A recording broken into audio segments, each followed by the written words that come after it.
They took a day away, and yet the perceived productivity or the measured productivity didn't go down.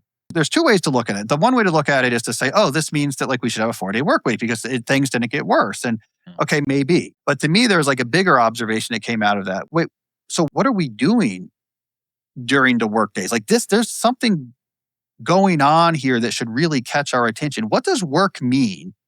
That we could take an entire day off the table with no other preparation and the valuable stuff being produced doesn't change. This tells us that like whatever we're doing while we're sitting here in work is not just sitting down and trying to produce value. We clearly have all sorts of other sorts of distractions going on, context switching, time that's being devoured, Parkinson's law is at play. Yeah. Work must be broke. To me, that was the more important observation is that like if you can take away a day and nothing changes, then I don't think we're doing in the office what we think we're doing in the office.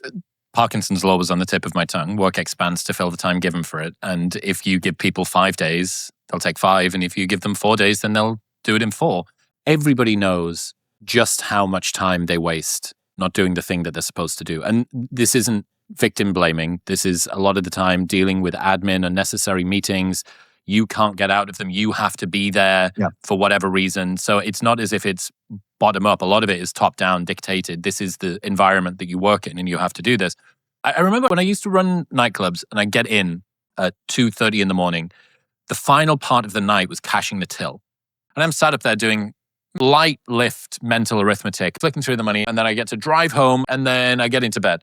And as I got into bed, my eyes below my eyelids would start flicking left and right. I wouldn't be able to tune myself. And that eyes moving left and right thing, I think is the sort of ocular equivalent of how people feel when they finally get a moment. It's okay, all of my stuff is done. And then they try and sit down to work on the thing that ostensibly they're actually there to do, right? Because all of the other bullshit, the meetings, you're not there to do the meetings, you're not there to do the Slack, you're not there to do, all of that is foreplay to get you to do the thing that you're there to do. And then you sit down to do the thing you're there to do.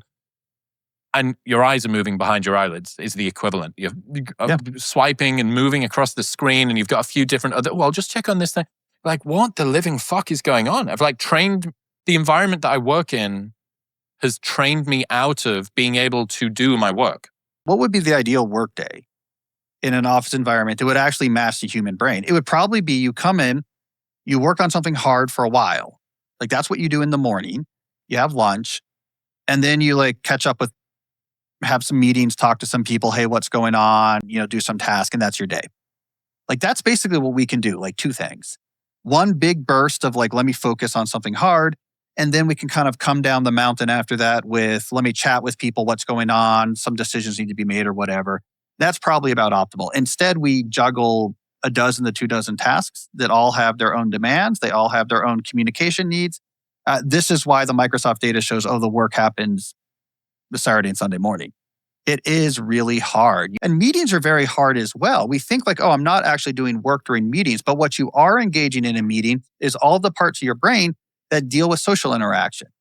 And those are a large part of your brain. And that is a fraught and mental energy consuming activity to sit in a room or on a Zoom screen and try to manage all these different people and how do I look and what am I saying and what's going on here and I have to say the right things. It's draining.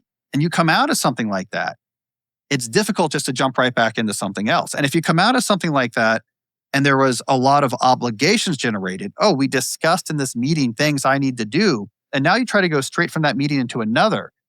Well, now that's really in the back of your head. What about this? What about this? We can't forget this. We just made our obligations. That feeling of fatigue, it's really as fatigue is what it feels like, a mental fatigue, like there's a sand in the gears of your brain. That's the state that a lot of people who work in front of a computer screen, like that's the state they're in most of the day. And they don't even realize, that's a bad feeling. That's a negative state. That's not how it needs to feel because you have nothing else to compare it to. The amount of things we're doing, the amount we're trying to switch back and forth. I always thought that part of the problem was a lot of our current thought about work culture and hustling and what it means to produce was influenced by Silicon Valley in the 90s and 2000s because that was considered this very ascendant part of the economy through the 2000s, through the Steve Jobs era. We looked at Silicon Valley like these are the coolest companies. They're doing all the coolest stuff. Over there, I think they adopted a model of work that was very inspired by computer processors, because that was what was in the air in the 80s and 90s in Silicon Valley was the computer processor wars. And it was all about speed.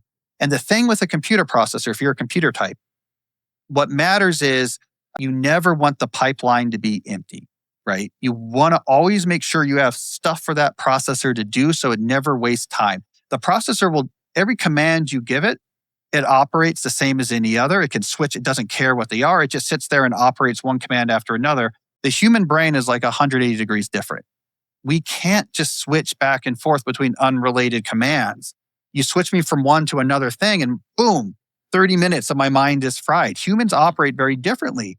But I think Silicon Valley associated, it said, here's the thing we're going to associate with being really good at your job. You never have a down cycle. You might as well say yes to more things. You might as well get more emails. So you never have time or you're not working. That's what productivity is going to be. And that was a disaster for the human brain.